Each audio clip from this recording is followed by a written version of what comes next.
Storm Center here on the Weather Network. It is Friday, March the 8th, and Fredericton, New Brunswick, you got into that yesterday. You picked up some snow after initial rain and a bit of freezing rain. Into Moncton, the crews were out clearing the freezing rain, ice pellets, and snow. Nathan Coleman is in Moncton. And Nathan, what have you got in your hand? Well, I was driving around Moncton this morning. I could hear a little noise, and this is the gunk that was rubbing against my tire. So you definitely want to go give that a kick. That was hard. And you want to clear off the vehicle. There's so many layers. You really got to scrape. Yeah. And the Canadian soccer program coming a long way, and I think that's why. Good practice kicking the gunk off the vehicles here. I think we've got a new recruit on our hands. So Nathan, let's see, going forward, I would say it's March break. It's the end of March break in New Brunswick. Had this not been March break, in your opinion, would this have been a snow day in Moncton? Well, it may have been a tough call yesterday, but the plows did such a good job clearing it away in the overnight hours that I think schools would have been in session, and not the same case in Cape Breton. Cape Breton Regional Center for Education there has closed schools, so places like Sydney can't catch a break this winter, but here in Moncton, they didn't even have to make the call because it is the March break.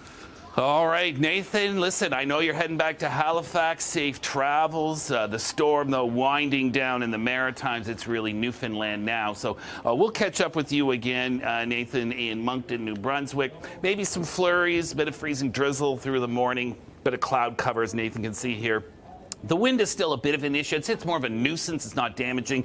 Eastern Newfoundland, that's where all the action is today. But just a quick look at Moncton. Sunday, we're likely going to get into some more rain and snow, with heavy snow to the north, heavier rain to the south. So another system there. And then Monday, likely some snow showers. So we're still kind of on that storm track where every other day something arrives. But today is your day across Newfoundland in the snow and freezing rain and ice pellets. Now, note the motion of that. So near the further south you are on the Burin and the Avalon, the more ice, either freezing rain or ice pellets you're seeing. But everything is going back to straight snow, and that snow is going to be rapidly accumulating, blowing around with the high winds, and it's going to continue through the night and into tomorrow. So there's your freezing rain threat. Again, this is mainly morning, and then that transition will change over to ice pellets and freezing rain, and snow. But so this is going to be some unpleasant weather, and you got to think with the strong winds and the ice pellets hitting your face, I mean, that's pretty uncomfortable, to say the least. So I would say, in St. John's, everything's closed. I mean, there's nowhere to be because there's nowhere to go. So the best place to be is right at home, especially when you start talking about 60, 70 plus centimeters worth of snow. All right, it's afternoon. We got a good-looking day across most of the Great Lakes, although western areas will get into some rain. We'll talk about that. Beautiful weather in Montreal. -7 in Winnipeg. Note the temperatures in Alberta and Saskatchewan warming up, and rain showers for Vancouver, but higher elevations will be getting into some snow and likely through the weekend as well. All right, so here's your next bout of rain coming in late day towards Windsor, London, overnight tonight GTA. North of Highway 17, that will be snow. Northwestern Quebec, that's snow. If you're in Ottawa, I don't really see the rain coming until tomorrow afternoon and then tomorrow evening in Montreal before that changes over to some snow. So the system brings rain coming in, snow on the backside of it, even some lake effect snow is possible. Soaking rains when we're talking 20 to 50 millimeters of rain in some of the harder hit areas. So ponding and pooling out on the roads, heavier amounts of snow again up towards northeastern Ontario. We could be talking upwards of 15 centimeters, and across northern Quebec all the way over towards the Charlevoix region. Lake effect snow on the backside of this system, so flurries down towards the Golden Horseshoe, flurries in Ottawa. Not as much rain in Montreal and the eastern townships because you'll see more of a transition come Sunday, so it could get rather messy. High elevations, higher snows. All right, well, we've taken care of the eastern half of the country. Let's look at the western half of the country. Look at this low-pressure system right here. That is a good-looking low-pressure system, although bringing blowing snow up to portions of the north and central Yukon. This is also going to inject warmer air into BC and ultimately into the prairies as well. And we've got a series of storm systems to hit the coastal areas of BC over the next few days. First of all, the snow that's been moving across the interior eastwards towards the Rocky Mountains could still put down 15 to 25 centimeters of snow towards the Kootenay Pass over the next couple of days. The Sea to Sky Highway, that is going to be rather rough with snow and likely snow and rain at times, even through today and tomorrow, and significant rainfall for West Vancouver Island. This could be 100 to 150 millimeters of rain, so at times very heavy rain through today and tomorrow.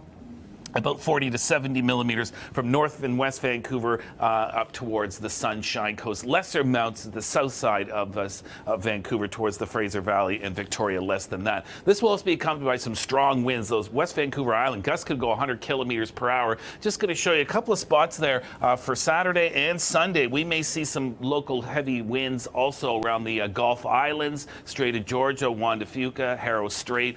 So some of that could translate into southern areas of Metro Vancouver with some gusty winds at times this weekend. And look at this forecast. It is pretty gloomy to say the least, but by next week, late next week and next weekend, we're going to see our temperatures really start to rise. Kelowna, BC, looking at an unsettled weekend, so not ideal for outdoor plans. Keep in mind, this is a valley bottom, so you know when it's like this, it's going to be snowing up in, Big White, for example. Same story, the North Shore Mountains getting quite a bit of snow, 40 to 70 centimeters of snow for you through the weekend. So good timing considering March break's not far away. On the east side of the Rocky Mountains, warming up in Alberta, Saskatchewan, not as cold as yesterday, and dry. I think warming and dry trend for the next few days across the prairies. Now, Edmonton, you've been suffering through a very cold week. Some of those mornings in the minus 30s, wind chills minus 40s. So this is going to be a relief for you as temperatures get much closer to seasonal values or even above. Saskatoon, of course, you started the week with that, the weekend with that harrowing blizzard. No storm like that to rival in the forecast, and your temperature is going to be right around the freezing mark. So in our big weather pattern, the colder air finally arriving for a brief stay in Ontario and Quebec. So Sunday into Monday with some snow, and then Monday into Tuesday across the east coast. The west warming up. There's your warmth next week, and could there be a little visit from a piece of the polar vortex right around the spring equinox for central Canada? Stay tuned for that.